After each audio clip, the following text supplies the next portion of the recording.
Okay.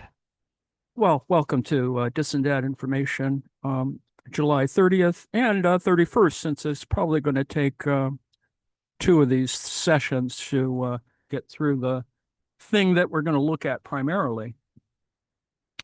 Now, this is not tentacle porn, but rather a Japanese tentacle commercial, although I think it probably has covert implications. But that's kind of the point. We're going to look at, as an extension of what we were looking at yesterday. Yes, it seemed to be a little tedious, and it was sort of a critique of Uno's idea of political economy, particularly his landmark text from the 1950s. But we're plodding along in an orderly way, and I know that that may not seem so to you, but it seems pretty clear to me anyway. The point of talking about Japanese and tentacles is, of course, that there's always layers of activity, and as Jean-Francois Lyotard might say, a libidinal economy. And you'll see why I'm getting there. The point ultimately is to get to reintroducing or reintegrating, and this is the thing that may be lacking in all of these other treatments, Sheikh et al., on the question of the critique of political economy, and that is that there is a cultural component, and it is not subaltern, as some might suggest, but rather, you got to sort of see it as David Harvey would say, a totality, which is kind of what David Harvey was doing anyway, with approaching it from the geographical. So we're going to continue on with this because it is necessarily a interdisciplinary and a multidisciplinary activity. And so I'm going to continue on with this, mainly because stuff I'm writing should hopefully integrate that before I croak. Anyway, libidinal economy, this is from Wikipedia. Yes, I know it's Wikipedia, so, but, it'll get cleared up.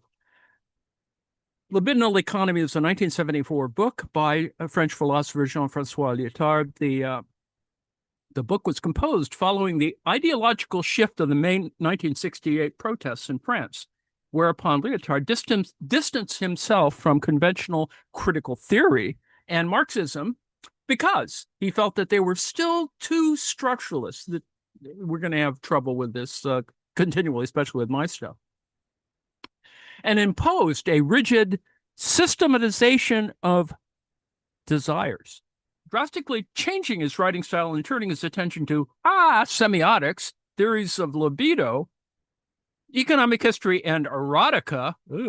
He repurposed Freud's idea of libidinal economy as a more complex and fluid concept that he linked to political economy, and proposed multiple ideas in conjunction with it.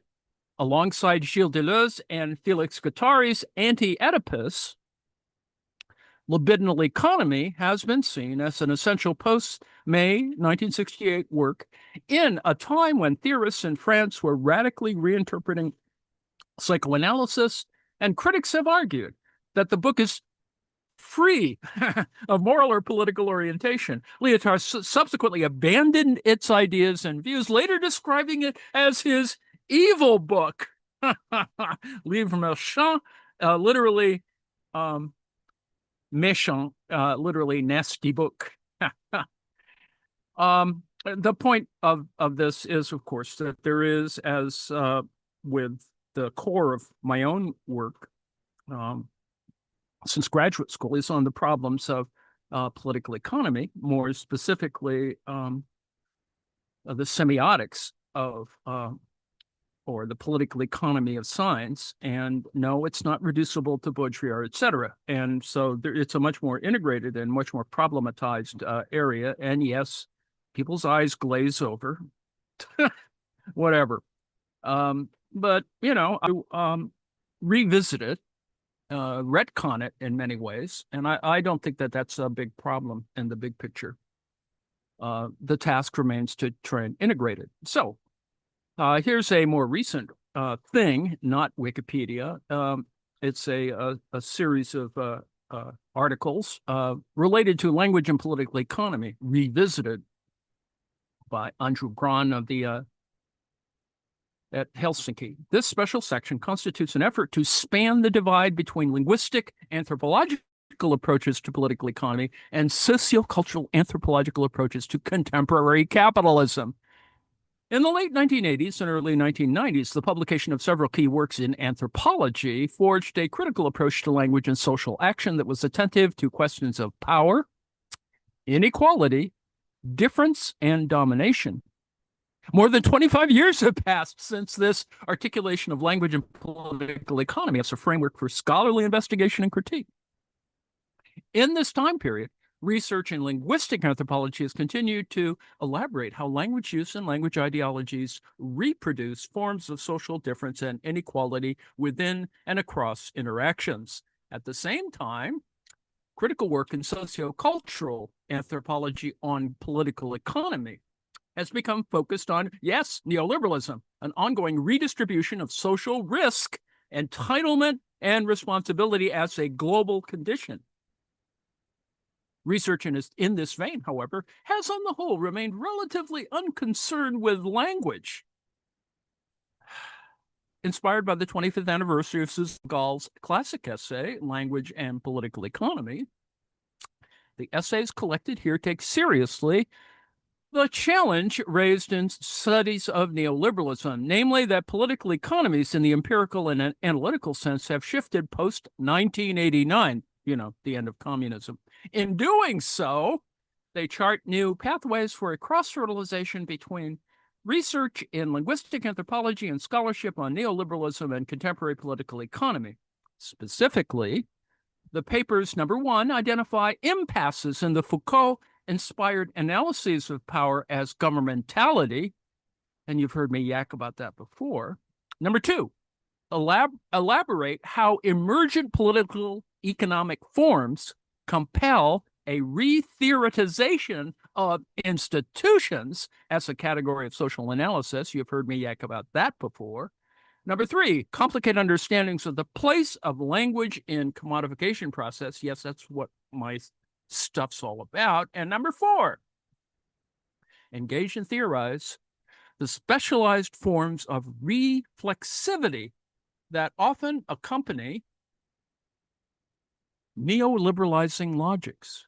So lots of complicated keywords there. And yes, I will not come back to tentacles, but today and tomorrow, we're going to look at situating the critique of the fetishism of the bourgeois relations of production back into the critique of political economy. I know that's a mouthful. And of course, fetishism always gets people thrown off. But the idea, of course, and you're at the autonomouscollective.net and dis&datInformation, we're looking at the first chapter of Value Without Fetish, Uno Cuso's Theory of Pure Capitalism in Light of Marx's Critique of Political Economy by Elena Louisa Long. It's a good work. It's a good read. Pretty long, too. It's almost 600 pages long. And it is complicated, but I don't think it's that complicated. All it does is sort of fill in that which has been sort of neglected in political economic discourse, only because if you're in political economy stuff, it gets kind of complicated when you look at the sort of so-called post-Marxist, post-structural, post-whatever, postmodern elements of Western Marxism. And yes, there are a lot of dead ends. And yes, I may be in yet another one of those dead ends, but I'm going to persist because I think ultimately, now that we've sort of reassessed not only the Japanese view, a variety of other kinds of views on this general problematic of reassessing not only Marx and not over-determining Marxist ideas, but looking to what a 21st century evaluation and assessment of, late Marxian, post-Marxian, après-Marxian ideas might be worth. All right. Anyway, chapter 1, Introduction, Marxist Critique of Fetishism as Method. This is a quote from Hans-Jürgen Kroll from 1971, crypto categories of Marxism. Exchange value is the most well-known. To cryptologically uncover the hidden categorical determinations of existence is not to reveal a metaphysical essence, but rather the surface of things, their appearance itself. Now, note that we've had that reference in a variety of ways and things that we've looked at. The question of, particularly when you start thinking about the Hegelian approaches and addressing the logic, the science of logic, etc., the Hegelian stuff, that's sort of one of the key problems. And in other pursuits, you can see how that becomes problematic. So anyway, we're approaching the center of that, we hope. And then a quote from Marx from the 1861 economic manuscripts: in the capitalist process, every element, even the simplest, the commodity, for example, is already an inversion. So, this is the key element of the dialectical approach, blah, blah, blah, blah. This book wants to put the critique of the fetishism of the bourgeois relations of production back into the critique of political economy. Its aim is to demonstrate that the disavowal of the critique of fetishism strips the Marxian project of its critical core, its raison d'etre. Disavowing, disregarding, or even rejecting Marx's critique of fetishism, as we will show, resorts to the framework of classical and neoclassical bourgeois economics, which no longer offers an incentive to change or question the capitalist mode of production as a historically specific society. This book, however, precisely sees itself as a theoretical contribution to the overcoming of the capitalist predicament, and therefore as an intervention against the obliviousness to the problem of fetishism. To pursue this task, we will highlight the pivotal role of Marx's critique of the fetish-characteristic forms of value, that's the long version, or the shorter version, the value forms. See, we've been looking at this all along for the last couple of weeks as the key method for his analysis and critique of the capitalist mode of production and its bourgeois interpreters as a scientific object. This impetus stands in opposition to the desideratum of the methodological purity of the economic categories, in which the critique of fetishism as the central incentive becomes subaltern, if not disregarded. Let me break here for a second. And yes, when you mention fetish, then it goes off into some other, filtered category, right? It's not about that. It's about the original question in the anthropological 19th century sense. So fetish objects are very important. And whether it's in the Western or the non-Western or the North or the South, there is fetishized stuff. Trump and gold, blah, blah, blah. All right. This latter interpretation is presented in Japanese Marxian economist Uno Kozo's, or Kozo Uno's, theory of pure capitalism, Junsui Shihon Shugi, in which the present work will examine critically.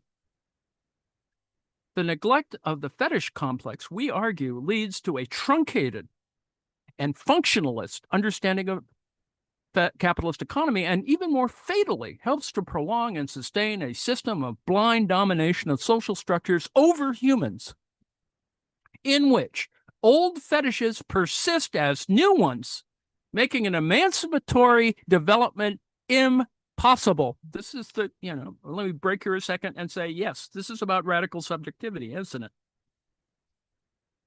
Most of all, however, the categorical reconstruction of the capitalist modus operandi was not only Marx's, but also Uno's intention. It becomes inadequate when the fetishistic forms that value assumes, both obfuscating its content and structuring the self-presentation of value, are left unaddressed. For leaving them unaddressed, not undressed, unaddressed, leaves these fetishized forms of value intact as objects of cognition. It therefore reproduces the inverted forms in which value, i.e., abstract human labor, remember this, let me break here a second, unpaid labor, remember, abstract human labor, abstract human labor appears at the surface of capitalist self-representation, paradigmatically in the exchange-fetish, the exchange fetish, and the view of capital as fruit-bearing. Remember, we saw that a couple days ago, in the categories of money, profit, price, interest, rent, etc. Instead of deconstructing these self-representations and with them the modes of their self-legitimization, this book will show how and why. Uno's contribution presents a methodologically and theoretically deficient attempt at the analysis of capitalist relations of production. This deficiency is simultaneously explored in Uno's misrecognition of the significance of the fetish character of value on the one hand, and Uno's failure to adequately address the intrinsically contradictory character of capital in terms of value and use value represented in its inherently contradictory modes of reproduction, valorization, and accumulation, culminating in crisis on the other. We will argue that Uno Kuzo's understanding of value, notwithstanding his own endorsement of central Marxian categories and ideas, fails to take the nexus between value and fetish into account. Uno's theory hence remains at a level which we call an understanding of value without fetish, an idiosyncratic economic theory that, by using Marx's terminology, seems to speak from the level of the Marxian problematic, but remains devoid of its critical core. Subtracting critique of from the critique of political economy, however, only leaves us with political economy bare and simple. In this book, we will show that Uno's theory indeed presents us with a particular version of political economy as a discipline of science, but no longer with an incentive to understand, criticize, and eventually overcome the fetishized modes of capital that continue to exert their oppressive force over humans and nature. This diagnosis results from the conceptual analysis of Uno's core works from 1937 to 1969, which forms the main part of this book. To give the reader a very preliminary idea of what we mean by Uno's deficient attempt at the reconstruction of Marx's analysis, we shall digress to what we identify as Marx's own approach regarding the method and the object of cognition, that is, the capitalist mode of production and its constituents. For it is precisely Uno's failure to adequately identify the scope and level of Marx's own approach to capital as a problem. In other words, the inadequate grasp of Marx's own Problembewusstsein,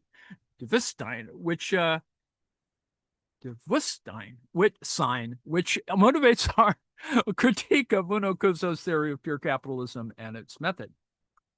Now, to put the critique of fetishism back into the critique of political economy indicates that Marx himself had already considered the critique of the fetish characteristic forms that value takes, both in its appearance in economic reality as well as in the thinking of its economic interpreters, the Dolmetscher, as central to his mature oeuvre. In that sense, back into suggests a temporal aspect. We hence consider the critique of fetishism as the theoretical consequence of the analysis of the value forming chapter 1 of Capital, the book, volume 1, as the leitmotif of Marx's whole project.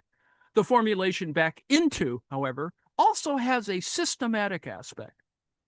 It indicates that the critique of fetishism had been disavowed or missed out on in significant parts of international Marx-oriented scholarly publications of the last decade. While in analytic Marxism, some proponents of the quote-unquote value controversy of the late 1970s to 1980s, for example, Ian Steedman, Paul Sweezy, Jan de Vries, Althuserian Marxism, culturally themed or new forms of deconstructivist Marxism, political Marxism, not to mention the main proponents of the second and third and fourth international. This is more evident non-Western Marxism has not been sufficiently examined in this regard. Well, yes and no. Yet, even in the more strictly value theoretical discourse in the Anglophone world, value has not been sufficiently understood as a problem of fetishism. And fetishism as a problem of value, its form, and magnitude. We therefore contend that even in the West today, research into the interrelation of the value form and its fetish character has been dissatisfactory. By drawing on the works of Unokuzo and his influential school, this book's purpose is to fill out that lacuna, a lacuna that falls beyond the trivial East and West binary. In our critical analysis, Unokuzo's work is taken seriously as a contribution to Marx's political economy. We reject its objectification as a proponent of quote-unquote Japanese thought. As such, and as we believe, in accordance with Uno's own claim to the significance of his work, our critique of Uno's work and the revelation of its limits delivers a rich matrix with which to grasp the actual problematic of Marx's intervention, unfettered by the boundaries of cultural and or culturalistic considerations.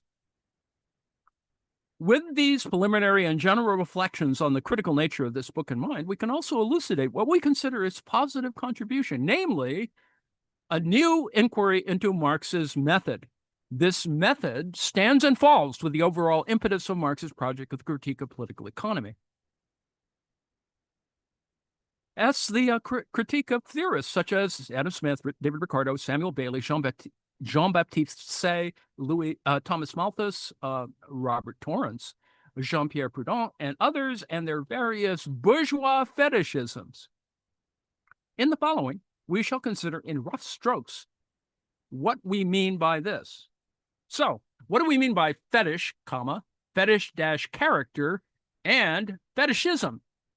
As will be shown throughout this book, rather than the standard interpretations, we hold that the critique of the fetish character is not limited to the commodity. Neither do we think that the critique of fetishism can be adequately explained by an inversion of the social and the natural properties of things, i.e., the commodity. Instead, as will become clearer to the reader in the successive chapters, we argue that the fetish character, fetish-character, that value assumes in its palpable, apparent forms pertains to all concepts of classical and vulgar political economy. That is, money, capital, wages, the forms of price, that is, cost price, production price, and market price, profits, both entrepreneurial and commercial, interest, ground rent, and so on. The fetish character of the value forms thus constitutes the very categories of classical political economy. This central diagnosis, central for Marx's evaluation of the classics, predominantly the theory of value, which forms the interest of this book, allows Marx to level the general yet far-reaching critique of a blind spot of classical political economy that essentially informs Marx's critique of fetishism. Namely, the blind spot of the specifically social form that labor assumes as value in capitalist societies. You can see where this goes, right? Because classical and vulgar political economists disregard the social form of labor, a concept resulting from Marx's critical conceptual distinction between abstract and concrete labor and value and use value, to which we'll return time and again throughout this book, their understanding of the capitalist metabolism, it is metabolic, is exhausted in the notion of simple and equal exchange. In short, the fetish character of the value forms, as we will explain soon, is characterized by an increasing obfuscation of the social forms of production as substance of value in favor of the forms that value assumes in the process of exchange or circulation. See, this is Department 1 and 2 still. For Marx, labor and labor alone in its specific social form as abstract labor expended as living labor in the process of production is the source and substance of value. In the categories of political economy, this source and substance of value, however, becomes increasingly obscure, so that at one point its relation to labor is no longer recognizable. See, that's where libidinal economy comes in. Marx also calls this process a mystification, while at the beginning of the categorical critique and the contributions to the critique of political economy, as well as volume 1 of Capital itself, in the value form of the commodity. Quote, this mystification is as yet very simple. This semblance of simplicity disappears in higher productive relations. In interest-bearing capital discussed at the level of how the capital relation finally appears to its agents in Volume 3 of Capital, this fetish character of capital and the representation of this capital fetish is complete, i.e. an understanding of capital without the social form of labor, a form in which it no longer bears any marks of its origin. As we will see, Uno's theory of pure capitalism is not free from these suppositions, but rather contributes to them. What is hence increasingly obscured in the inverted forms in which value appears, from the commodity to interest-bearing capital, is their common constitutive ground. I'll try this. Begründung Zusammenhang, which alone, common constitutive ground, which alone provides the nexus by which to adequately grasp its social character. The social form of labor in the capitalist mode of production, abstract labor. Equally obscured is the production of surplus value or exploitation, which is what we've been fiddling around with for the last couple of weeks. For Marx, this dynamic of increasing obfuscation of the ground and nexus of the capitalist social metabolism, which the categories of political economy only reflect as abbreviated and superficial forms of mere semblance, thus becomes the methodological template by which to address the categories of political economy and its two main fetishisms of exchange and the notion of capital as autonomous, independent, and unrelated to labor. Marx, quote, "For vulgar economists which seek to present capital as an independent source of wealth, of value creation, this form, that is, interest-bearing capital, is, of course, a godsend.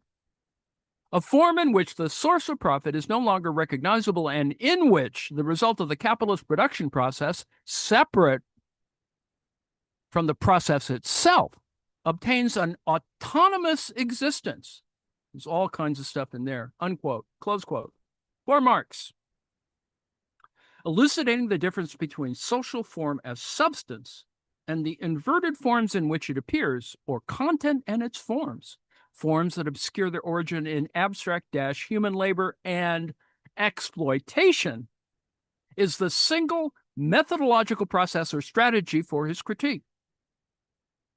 As the golden thread of Marx's investigation, it begins from analysis of the value form in Section 3 of Chapter 1 of Capital, Volume 1, and culminates in the analysis of interest-bearing capital and the demystification of the Trinity formula in Chapter 48 of the 1864-5 Economic Manuscripts, that is, Volume 3 of Capital. See, it all comes together.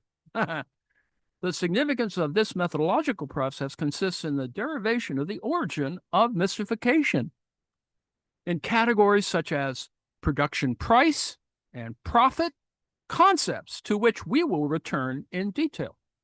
Marx's critique is therefore decisively non-static as it shakes up the rigid appearances of, for example, the value forms of price and profit, to not only reconstruct the hidden content of the fetishized modes of appearance in unpaid and alien human labor, but also to reconstruct how the categorical convolutions of political economy come to inform the fetishisms and mystifications resulting from its obfuscation by necessity.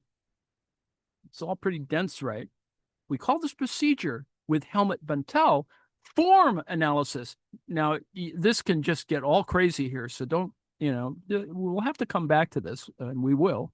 But note that form has all kinds of other unfortunate possibilities here, just like it did for the Frankfurt School. Okay, quote, form analysis as the economic theory and critique of the object, the economische Gegeisten theory, or the Gegeisten critique, contains a theory of appearance. It acts on specific assumptions about the mode of appearance of economic facts, which hold both for its agents as well as for economic theories and the framework of the critical presentation. In other words, it is based on a specific objective, inhaltliche, and methodological assumption about the relation between the object or the economic fact and its appearance or systematic semblance, which is structured by itself in its mode of analysis.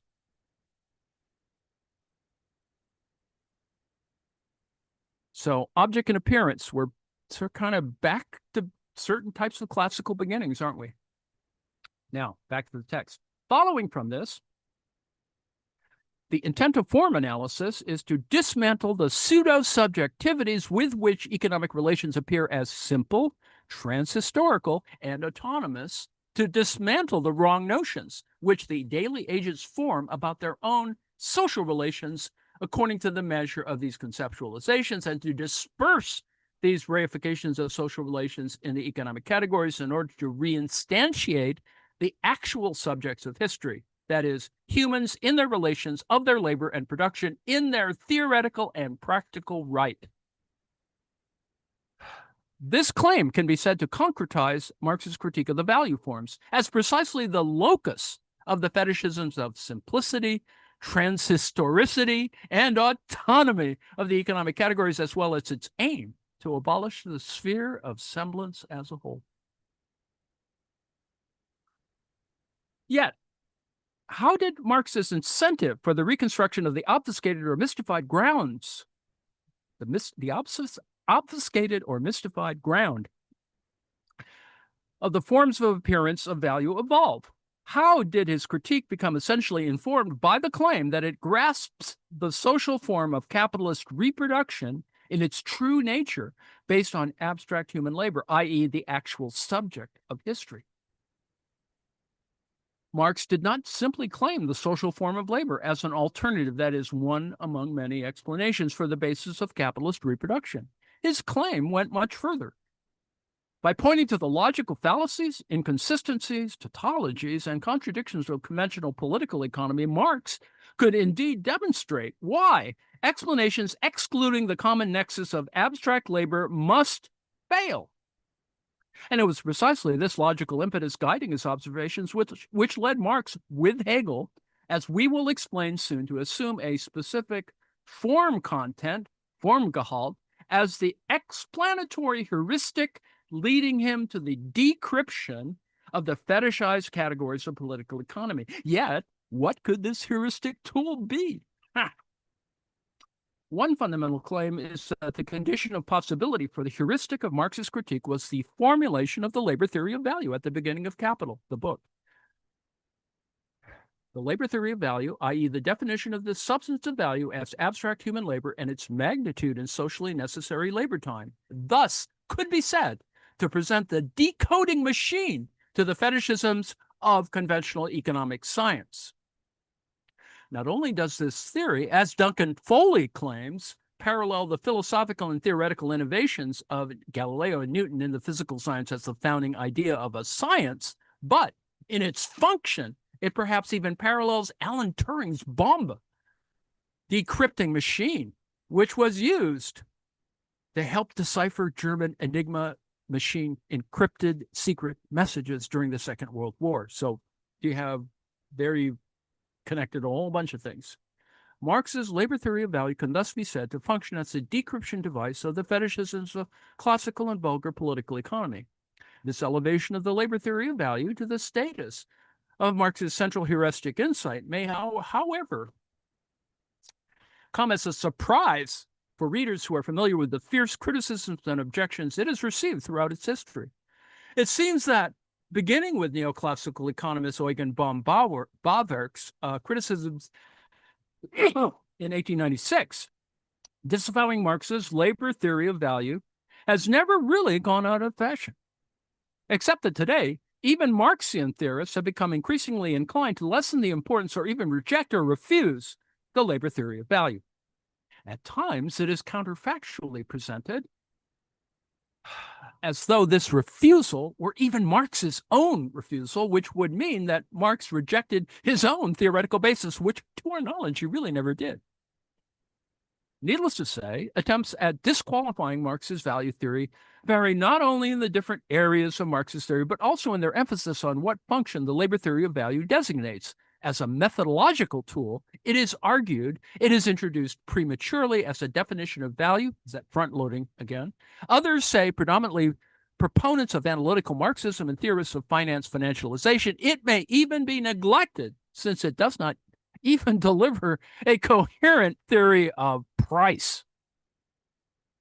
Others, like the German Neue Marx-Lektur scholars Michael Heinrich and Hans-Georg Backhaus, are less doubtful about its usefulness, which they emphasize, but altogether ambiguous about its locus of constitution, whether in the production process or in commodity exchange.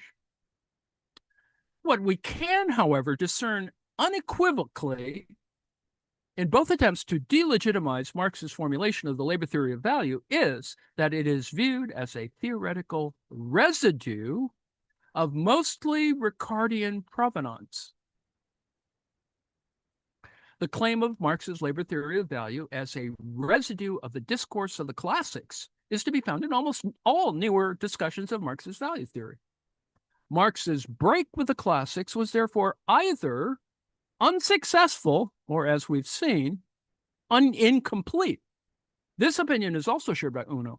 Uno's diagnosis therefore primarily motivates us to demonstrate that nowhere was Marx's break with the classics and predominantly Adam Smith and David Ricardo clearer and more succinct than in regard to their respective theories of value. Uno's critique of Marx's value theory and its systematic locus in Capital, the book, forms a focal point of interest, and we will recur to it throughout this book.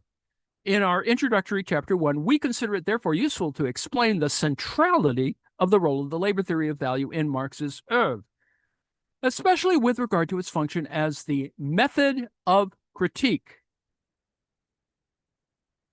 This will be further elucidated by answering to the standard reproach that the labor theory of value was allegedly presented prematurely in the exposition of Marx's Capital, the book. Against that, we emphasize the necessity of the presupposition of the totality in Marx's method. This is useful insofar as it allows us to preliminarily contrast these two results with Uno's theory of pure capitalism and approach to political economy to tease out the limits to Uno's Problembewusstsein,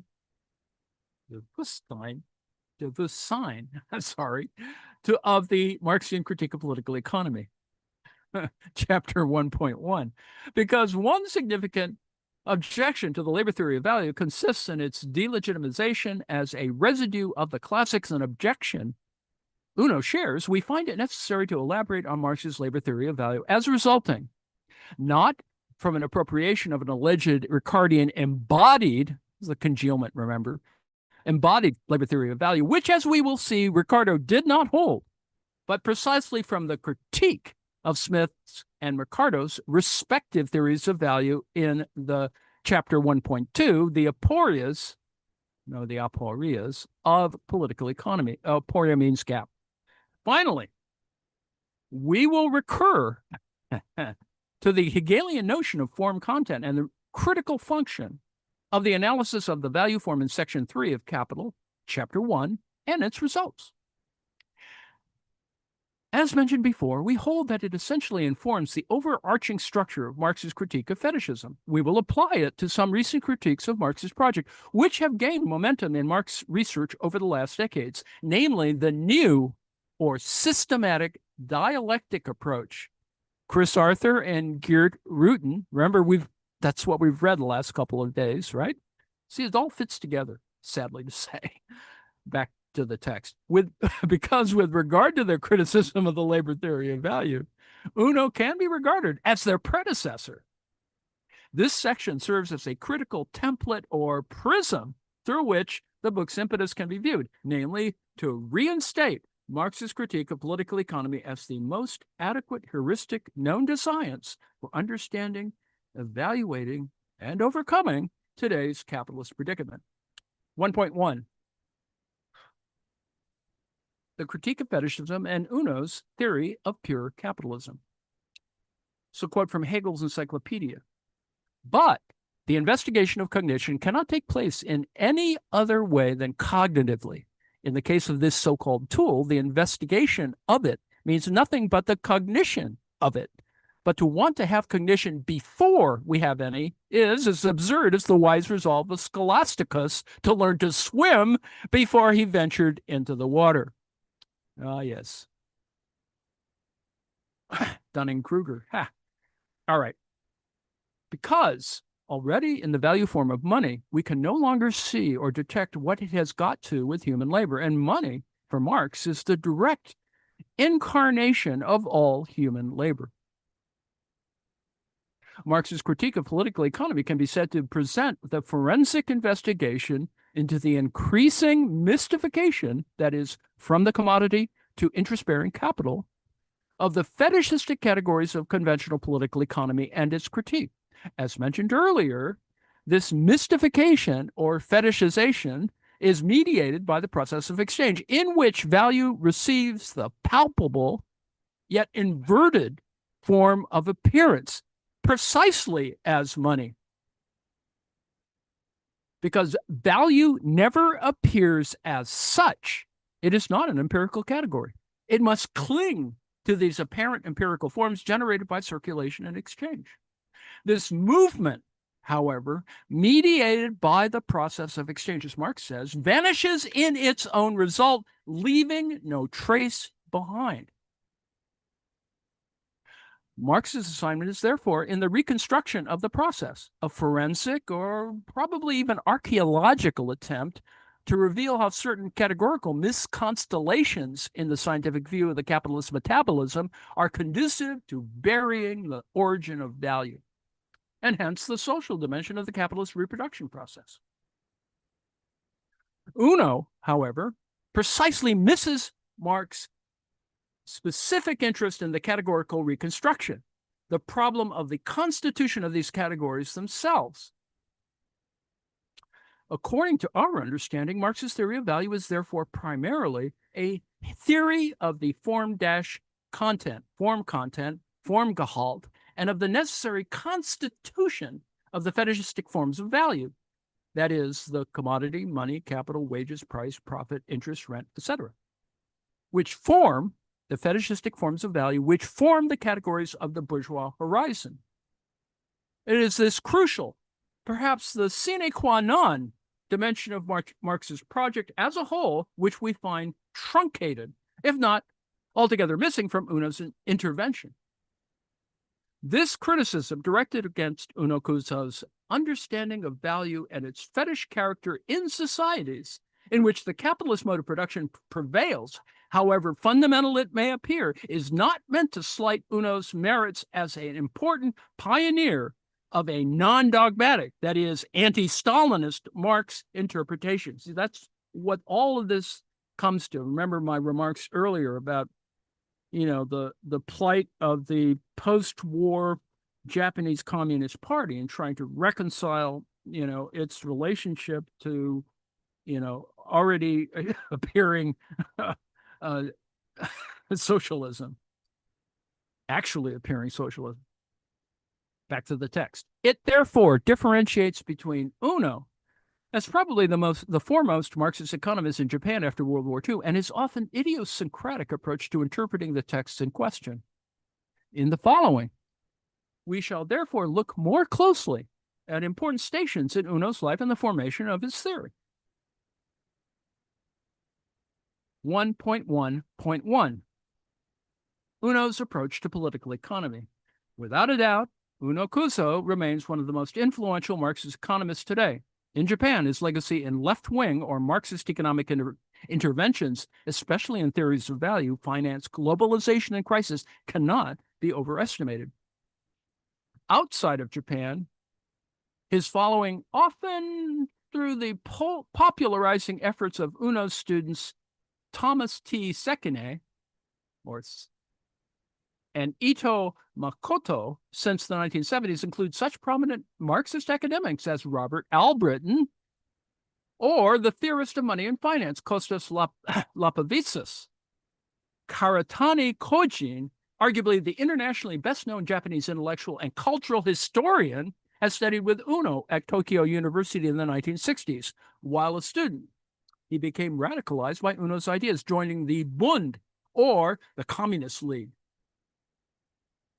Uno was born in the mid-Meiji era, 1868 to 1912, in Kurashiki, a provincial town in the prefecture of Okayama in the south of Japan, famous for its modern spinning mill, developed industry, and its past as a principal reloading site for merchant goods in the Edo period, 1603 to 1867.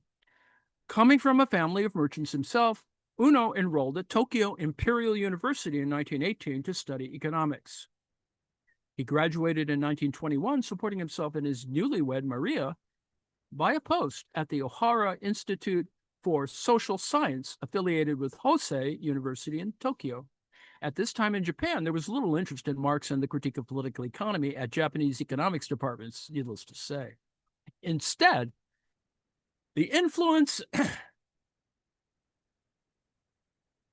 of the Japanese Verein für Sozialpolitik, or the Shakai Seisaku Gakai, an anti-Marxist liberal economic association influenced by the German Bismarckian economics Gustav Schmoller and Lujo Bretano, could be felt throughout the field.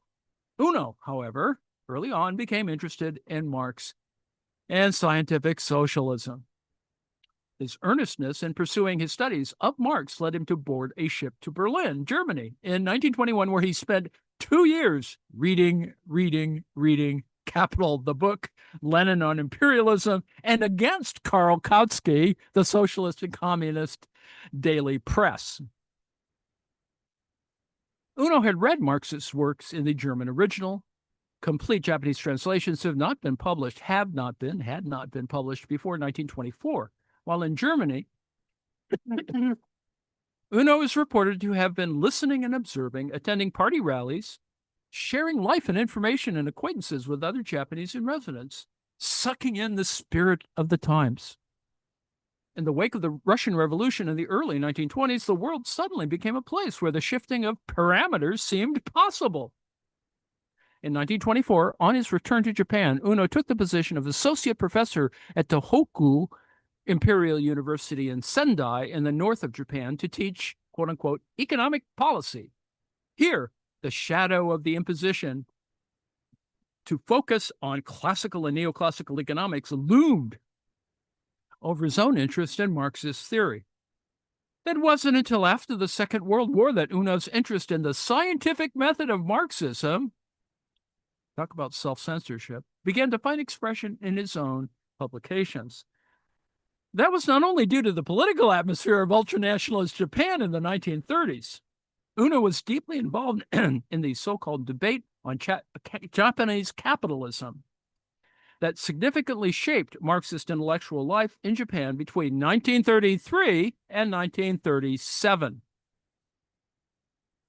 In the years following the founding of the Japanese Communist Party in 1922, the JCP, the debate on Japanese capitalism emerged as an inter-party debate on how to correctly evaluate the Meiji Restoration, either as a bourgeois revolution that, with the growing expansion of capitalist heavy industry and the expected rollback of the traditional agrarian sector, would automatically lead to the elimination of all feudal remnants, presenting a so-called theory of a one-step revolution, or as an incomplete, if not failed attempt to establish a bourgeois capitalist state, which instead called for a so-called two-stage revolution. This is an important issue. Remember, this is the same issue that Lenin confronts, among others. According to this latter interpretation, and yes, Marx did it too, right? According to this latter interpretation, first, a bourgeois democratic state modeled after Western European developed capitalist states would have to be established. And second, its overcoming by the proletarian, the final revolution, would have to be just aimed at. The Kozaha lectures group, who supported the latter view, remained loyal to the JCP and the Comintern theses on Japanese capitalism, which saw Japan as an economically underdeveloped country, whereas the Rohoha, the labor farmer group, even seceded from the JCP in 1927 to form a powerful and influential non-communist party Marxist group. You can see this replicates itself everywhere. It launched its attacks against the party line in its journal Rono, laborers and farmers, that had been founded immediately after the split with the JCP in December 1927, and gave the group its name. The Kozaha, as well as the Ronoha, were exposed to severe persecution by the military state between 1928 and 37. In the so-called Popular Front incident of 1937 and 1938, more than 400 members of the Ronoha, mostly university professors, were arrested. Among them, Sakisaka Itsuro, a close associate of Uno Kozo and translator of the book Capital, and Uno himself, although he was, if close to, not a direct member of the Ronoha.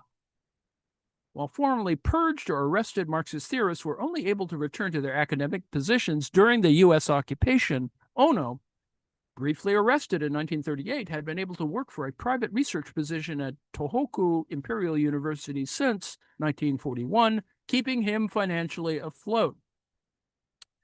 During his Sendai years, Uno published his first monograph. The major part of his work on the types of economic policies. In 1936, the final version appeared in 1954. But it wasn't until 1947, when he'd been appointed professor for economics at the prestigious Tokyo Imperial University, University of Tokyo, where he taught until his retirement in 1958, that he became a prolific writer.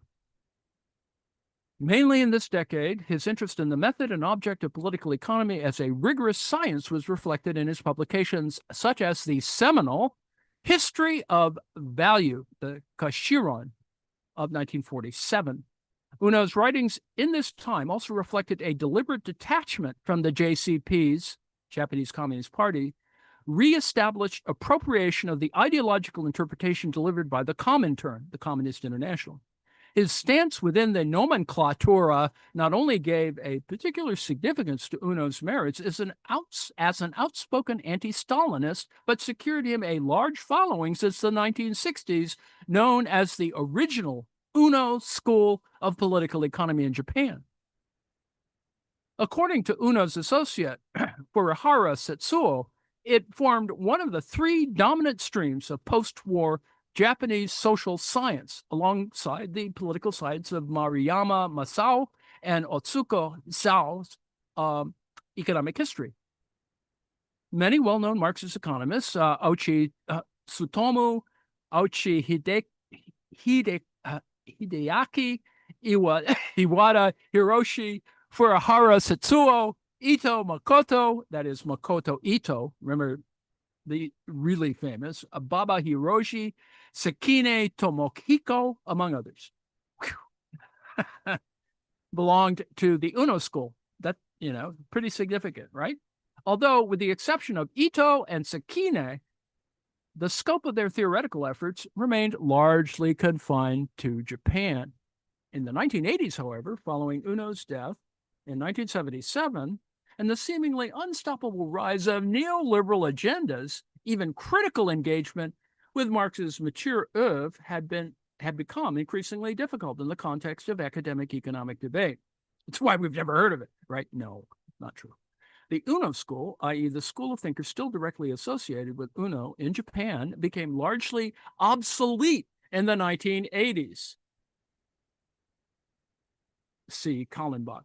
After his retirement from Tokyo University, Uno continued to teach at Hosei University until 1968, while Uno had published over 10 monographs during his lifetime, mostly interpretations and contributions addressing topics in Marx's Capital, the book, and other economy-critical writings today collected in the 1973-74 Iwanami Shoten edition of his collected works, the Uno Kozo Shosakushu. His most important work remains The Principles of Political Economy, the Kanzai Gunran, which presented Uno as a radical reinterpreter of Marx's Capital, the book, and establishes international significance. The book first appeared in 2 volumes in 1950 and 1952, and a abridged version supervised by Uno himself in 1964. On the other hand, however, Uno became known as a stage theorist of capitalist economic development, and it was arguably the latter that sustained his reputation. This theory of its different stages of capitalist historical economic development, however, was contained in the larger structure of what Uno termed the 3-level method. We've talked about this before. We're going to see it again. The Sandan Kairon of political economy as a science. According to Uno, the method of the science of political economy should comply to a threefold structure to become known as the 3-level method, or more literally, the 3 stages theory that guaranteed the coherence of the method and the object of investigation, namely the capitalist commodity economy. It was conceived of as early as in the first edition of Principles of Political Economy, and thereafter Principles, in 1951. In the abridged version of 1964, this method was referred to as resulting from the necessity to integrate a theory of imperialism as a mediating link between the pure theory of capitalism, the Gunriron, and the stages theory of capitalist development, the Daichiron, period. The pure theory is characterized as presupposing the abstract context of a purely capitalist society made up of the 3 major classes of capitalism, of 3 major classes of capitalist workers and landowners, in order to account for the laws peculiar to capitalism and the dynamics of their operation. In contradistinction to the pure analysis of the principles, the Gunriron, then a second level of abstraction or stage theory, the Dankairon, serves to present the concrete historical periods of capitalist development in their temporal sequence, that is, mercantilism, liberalism, and imperialism, and their corresponding forms of capital, that is, merchant capital, industrial capital, and finance capital, respectively. On the third and last level of the method of political economy, an analysis of the actual phenomena, the Gunjo Bunseki, serves to evaluate the concrete political situation, not only of today, but of the past periods. The third level, which Uno also calls the ultimate aim of the research of political economy, also prepares the stage of direct socialist practical action, which is neither given in the principles nor in the historical stages. Probably less investigated than his stages theory or 3-level method, however, is Uno's direct engagement with Marxist theory in Capital, the book. While in chapter 2, we will exclusively discuss the problematic of Uno's Sandan Kairon, we consider it as a yet unfulfilled desideratum to investigate Uno's engagement with Capital, the book, and other of Marx's economy-critical writings more closely. Our investigation is thus primarily directed at Uno's theory of pure capitalism, or the theory of principles, the Gunriron. At this point, it will suffice to briefly characterize the theory of pure capitalism. Now, we're at page 21 of 60. So considering that we managed to get this far, aside from all my hand waving, and I've reached the end of my time here, let me just proceed a little bit, and then I'll stop, and then we will consider the latter half of this first chapter of the Longa book.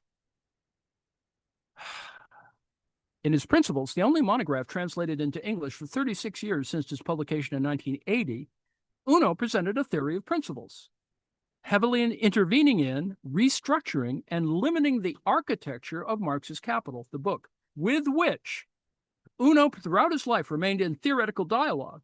To name but 2 examples, first, crucially for Uno, the theory of principles is free from references to real historical development, empirical or statistical evaluations, and therefore, in contrast to Marx's Capital, the book, which heavily draws on and theorizes these data, limits the scope of presentation to a quote-unquote pure theory, or as it were, a theory of pure capitalist society. It therefore represents the direct application of the level of pure theory or principles. Second, and more significantly for the present study, while Marx starts the first volume of his main work with the analysis of the production process of capital, Uno regards the doctrine of circulation, reinserted, i.e. the economic calculations, forms of the commodity, money, and capital as unrelated to the process of production as primary to the study of a commodity economy. For Uno, Marx's labor theory of value is prematurely introduced for the theory of money and capital. Its systematic locus should instead be in the analysis of the process of production. Furthermore, in his reconstructive reading, stretching from his works on value of 1947, the Kachiron, to the principles, Uno strongly criticizes Marx's derivation of money from the analysis of the commodity and the labor theory of value, arguing instead that the money already represents the guarantee of the commodity's commensurability, which is not an unreasonable assumption, so to speak, with respect. Back to the text. These preliminary remarks should only help to filter where we believe Uno's intervention significantly departs from Marx's, while the actual analysis of Uno's own reconstruction, especially his reconstruction of the scope and intent of capital, the book, in the principles, Uno's principles, and other writings is performed in detail in the forthcoming chapters. However, one further significant theoretical structure informing Uno's categorical reconstruction as against Marx's should not go unmentioned at this point. We shall briefly turn to it in the following. As we will see and prominently discuss, Uno's approach to political economy is fundamentally based on the structural and systematic heuristic prevalence of use value over value. This sets him squarely apart from Marx's heuristic of the centrality of value and the fetishistic forms it assumes. The conceptual circumference of use value in Uno serves to strategically account for capitalism's alleged self-regulatory production in a commodity economy where production meets society's needs and which stresses the role of commodity owners for exchange and equilibrium production conceived as the law of value. For Uno, the capital relation itself becomes secondary to social production. In fact, the law of value for Uno is a corrective process through which economic laws are enforced and in which social imbalances tend to be removed as individual producers pursue their profits. This evaluation sets Uno's law of value radically apart from the labor theory of value in both its methodological significance as well as in scope and meaning. In Uno's theory of pure capitalism, use value and the social satisfaction of needs become the angle from which capitalist production is viewed, with the law of value as the framework of an equilibrium view of social production. This stands in clear opposition to Marx's own heuristic of surplus value as the center around which production is organized. Because for Marx, the production of monetary surplus value is at stake in capitalist production, the general form of wealth as wealth. The aim of producing capital is never use value, never use value. Accordingly, we believe that Uno's basic approach to political economy as an equilibrium form of production aimed at use value is fatal, for it systematically obscures the kernel of capitalist production based on the exploitation nexus. Instead of the scale of production being determined by existing needs, the quantity of products made is determined by the constantly increasing scale of production dictated by the mode of production itself. You can see there's this divergence in Western Marxist theory as well. Its aim is that the individual product should contain as much unpaid labor as possible, and this is achieved only by producing for the sake of production. We will see what we argue to be use value fetishism indeed forms a vital structural problem in both Uno and Uno-affiliated research. For someone who's dedicated 50 years of his life to the study and especially the method of capital, the book, culminating his efforts in a complete reconstruction of the architecture scope, and as I will argue, object of Marx's magnum opus, this is quite an astonishing result. We will see that Unow's radical departure from Marx's original problematic, the critique of political economy and the critique of fetishism, also necessitates a different framing of the object of critique. The capitalist mode of production no longer designates a problem, but a fact. Unow's approach to the object of political economy therefore incorporates both a methodological and factual unhinging of Marx's entire project as a critique. As we'll see, this unhinging is not limited to the heuristic prevalence of use value over value. It is also expressed in the reference to the framework of methodological individualism and the personal wants of commodity owners implied in the reinterpretation of the analysis of the value form, chapter 3.2. An understanding of social reproduction detached from the exploitation of alien and unpaid labor, chapter 4.1. The dismissal of a concept of crisis in favor of a concept of business cycles consolidating that equilibrium, chapter 4.2, and other significant divergences from Marx's project. You can see here a similar structure to that of other Western approaches. Back to the text. These crucial departures from Marx's critical impetus, however, altogether hinge on Unow's reformulation and, as we contend, mutilation of Marx's labor theory of value into an equilibrium, use value oriented and overtly harmonious law of value. As mentioned earlier, Marx's theory of value is not only a heuristic schema for grasping the social mode of capitalist production as a scientific object, it much rather presents the method of critique by which we can adequately confront the object of our scientific interest, namely the capital relation, capital-relation, i.e. the relation between capital and the social form of labor, as the structuring principle of this thing we call capitalism. Now, I've already used up all my time, and I'll stop here at section 1.1.2. Well, we'll take this up again tomorrow. Hopefully, we will get to the end, which happens way far down, and if we don't get lost or we slow down as much.